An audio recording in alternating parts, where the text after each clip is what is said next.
Good morning students. आप सभी का बीएससी सेकेंड ईयर मैथमेटिक्स की क्लास में हार्दिक स्वागत है।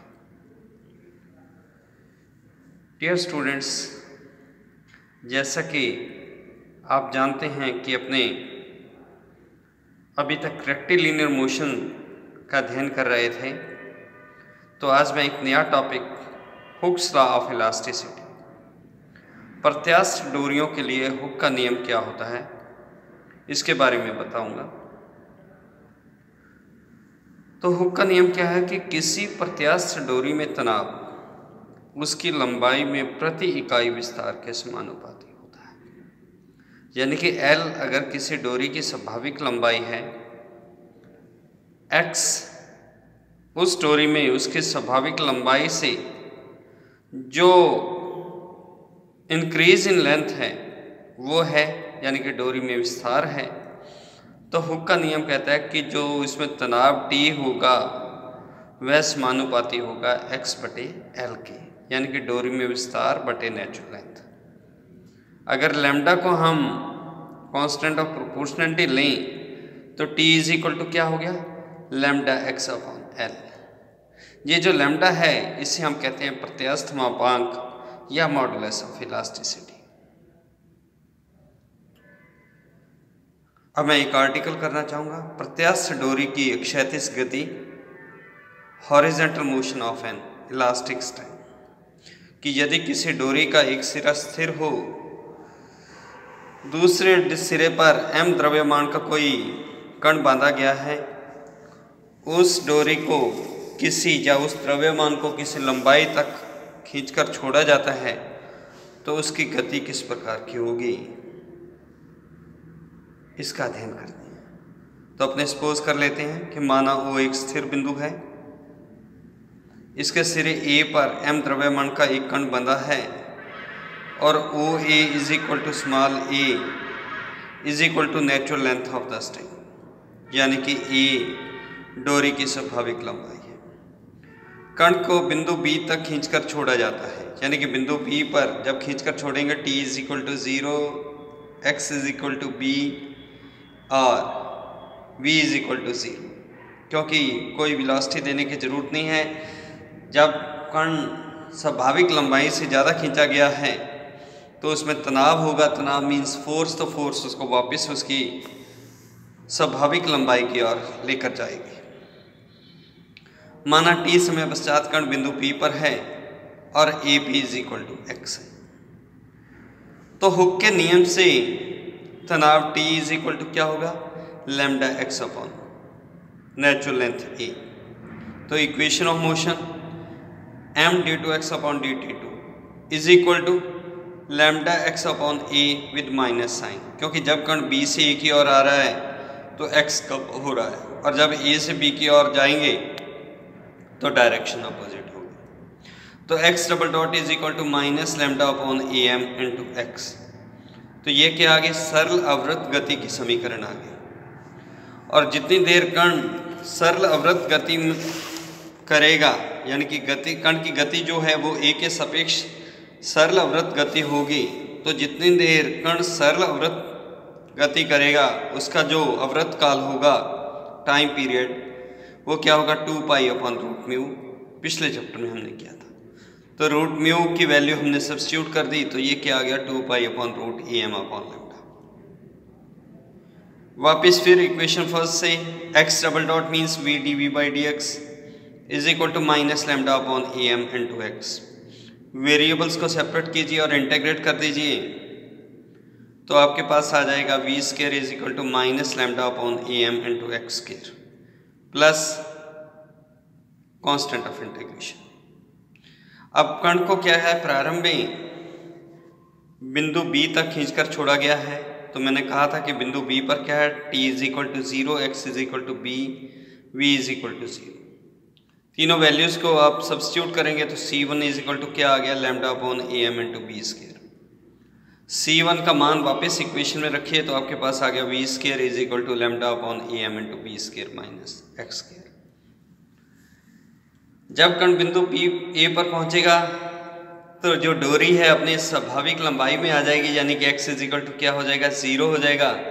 तो v बिंदु ए पर जो वेग होगा v equal to V A, वो क्या आ जाएगा, लैम्डा अपॉन ए एम इंटू बी स्क्वायर। तो V A equal to root lambda upon A M into B.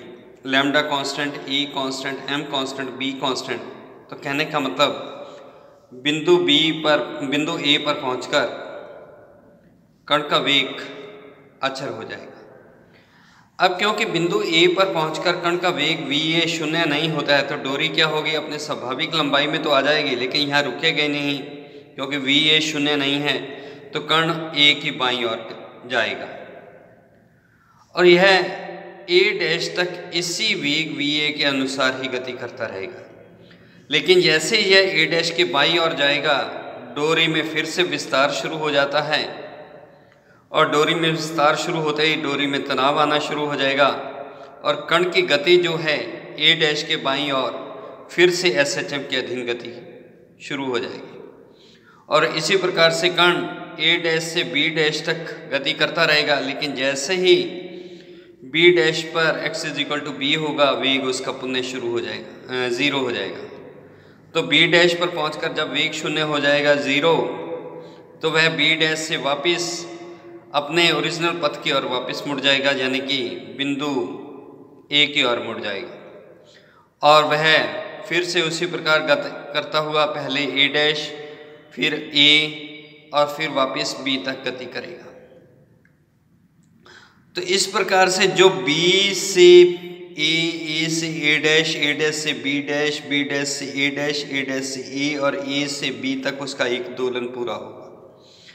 तो जो पीरियड ऑफ ऑसिलेशन होगा, यानी कि संपूर्ण दोलन काल, वो क्या होगा, बी से ए तक का समय प्लस ए से ए डैश तक का समय प्लस ए डैश से बी डैश तक का समय प्लस बी डैश से ए डैश तक का समय प्लस ए डैश से ए प्लस ए से बी तक का समय।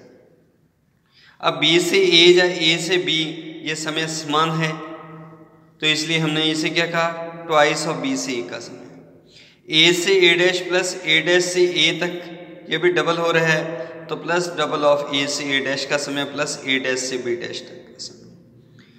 अब बी डैश से ए डैश या ए डैश से बी डैश दूरी क्या है, वो भी बी ही है, तो इसलिए इसे हमने लिखा ट्वाइस ऑफ बी से ए और ए डैश से बी डैश को डबल ऑफ बी से ए तक का समय और ए से ए डैश तक का समय का डबल आप पहले कर चुके हैं। अब बी से ए तक का समय जो वो है SHM के अधीन गति, तो वो क्या बना, उसकी वैल्यू आपने निकाली थी 2 2 4, बी से ए तक का समय आपने निकाला है π/2 into root EM upon lambda plus A से ए डैश तक का समय। तो यह अचर वेग से गति कर रहा है, तो अपने जानते हैं दूरी इज इक्वल टू क्या होता है, वेग इंटू समय। अब समय क्या हो जाएगा, दूरी बटा वेग। तो ए से ए डैश तक का समय, ए से ए डैश की दूरी कितनी है, 2a अपॉन वी ए, तो 2 से मल्टीप्लाई किया तो ये आ गया आपके पास 4a upon v a. V a का मान आपने ऊपर निकाला था रूट लैम्डा अपॉन ए एम, तो इसलिए ये वैल्यू आ गई 2 pi upon root a m upon lambda plus 4a upon b into root a m upon lambda. तो ये आपके पास आ गया root a m upon lambda 2 pi plus 4a upon b. तो जो अवृत काल है वो आपके पास कैलकुलेट हो गया। और यही हमारा 4th क्वेश्चन है कि अगर किसी डोरी को अपनी स्वाभाविक लंबाई से दुगनी लंबाई तक खींचकर छोड़ा जाता है तो उसका वृत्तकाल ज्ञात कीजिए। यानी कि अगर उसकी स्वाभाविक लंबाई a है और उसे 2a तक खींचकर छोड़ा जाए, यानी कि b is equal to a हो, तो उसका अवृत काल क्या होगा। तो आपने ये जो आर्टिकल किया है इसी में b is equal to a रख देंगे, तो जो रिजल्ट आएगा आपके पास वो हो जाएगा 2 into root l m upon lambda into pi plus 2।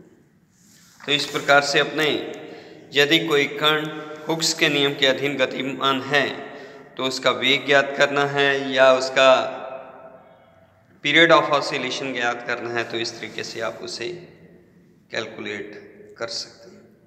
तो आज इतना ही, थैंक यू।